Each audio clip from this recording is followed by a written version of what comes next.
আসসালামু আলাইকুম রহমতুল্লাহি ওবরকাতুহ।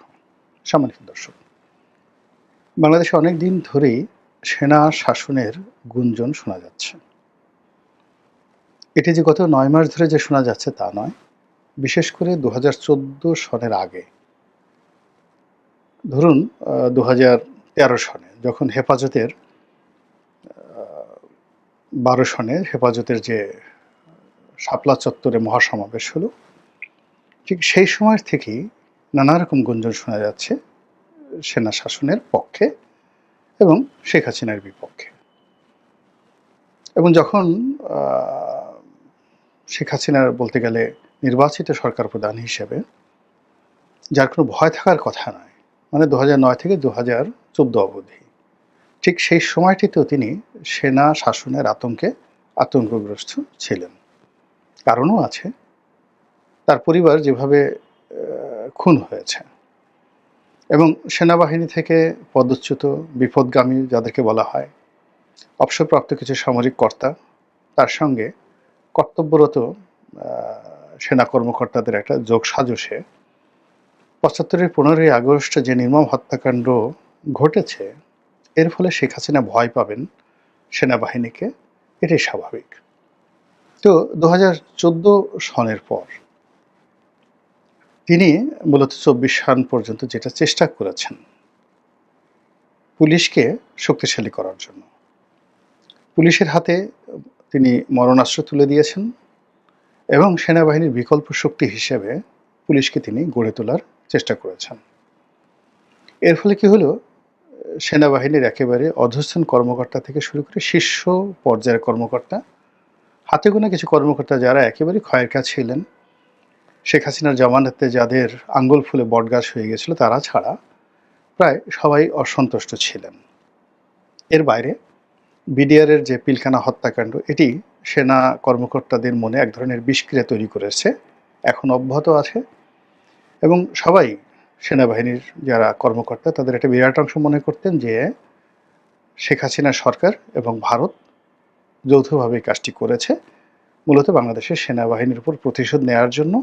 বিজিবির যেটা এখন রয়েছে, যেটা আগে বিডিআর ছিল, সেই বিডিআরকে ধ্বংস করার জন্য এবং সর্বোপরি ভারতের একটি করদ রাষ্ট্র হিসেবে বাংলাদেশকে গড়ে তোলার জন্য, সিকিম বানানোর জন্য, হায়দ্রাবাদ বানানোর জন্য একজন লেন্দুব দর্জি হিসেবে আওয়ামী লীগকে যেভাবে মানুষ দায়ী করছিল এবং যেভাবে সন্দেহের চোখে দেখছিল, এটা সত্য মিথ্যা এখন আমরা অনেকটা বুঝতে পারছি।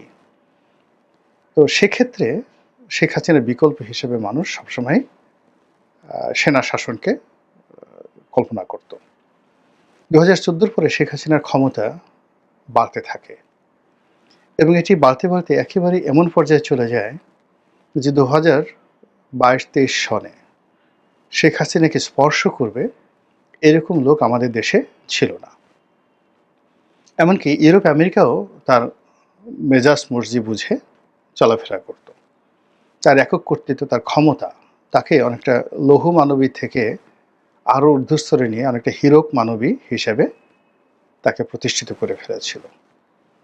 ঠিক ওই সময়টিতে সেনাবাহিনীর মধ্যে কি হয়েছিল আমরা জানি না, কিন্তু আমরা বাইরে থেকে যেটা শুনতাম যে তিনি সেনাবাহিনীকে অলস বানাচ্ছেন, সেনাবাহিনীকে বিলাসী বানাচ্ছেন, সেনাবাহিনীকে ব্যবসায়ী বানাচ্ছেন এবং সেনাবাহিনীর হাতে যে অস্ত্র রয়েছে, সেই অস্ত্রের, ব্যক্তিগত অস্ত্র ছাড়া যে অস্ত্রগুলো রয়েছে, সেগুলোর যে গান পিন রয়েছে, যেগুলো দিয়ে মূলত গুলি ছোড়া হয় এবং গুলিতে, মানে ধরুন আপনার গান পিন, যারা অস্ত্র সম্পর্কে জানেন তাদেরকে বলছি সংক্ষেপে, সেটি হলো যে প্রত্যেকটা অস্ত্রের একটা করে পিন থাকে।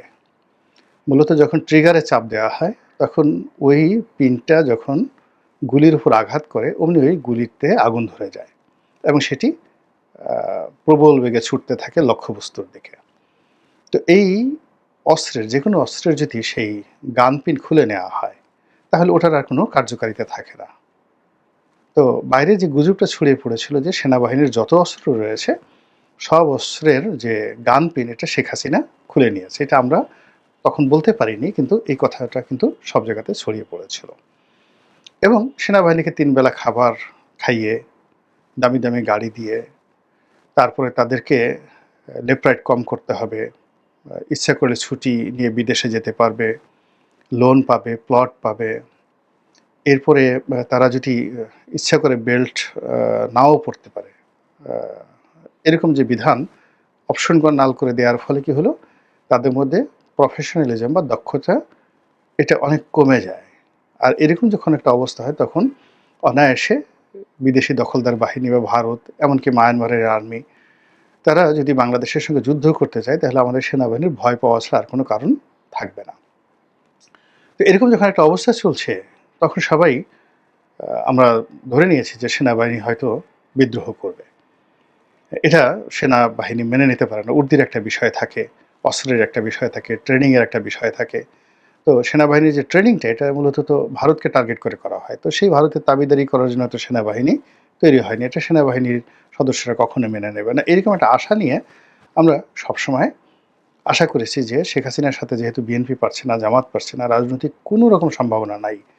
আমরা মানে আশা করেছি যে সেনা শাসন চলবে, সেনাবাহিনী আসবে, ৮-১০ বছর, ৫ বছর ক্ষমতায় থাকবে, তারপর একটা নির্বাচন হবে এরকম। অথবা আকস্মিক কোনো ঘটনা ঘটবে, সেখানে শেখ হাসিনার মৃত্যু হতে পারে, বজ্রপাতে হতে পারে, ডায়রিয়াতে হতে পারে, নিউমোনিয়াতে হতে পারে। মধ্যে তো একবার একেবারে যত ইউটিউবার আছে সবাই মিলে ১০ গলায় বলা শুরু করলো যে শেখ হাসিনার ক্যান্সার হয়েছে এবং তিনি একেবারে 4th স্টেজে, মানে আর কদিন পরে মারা যাবেন।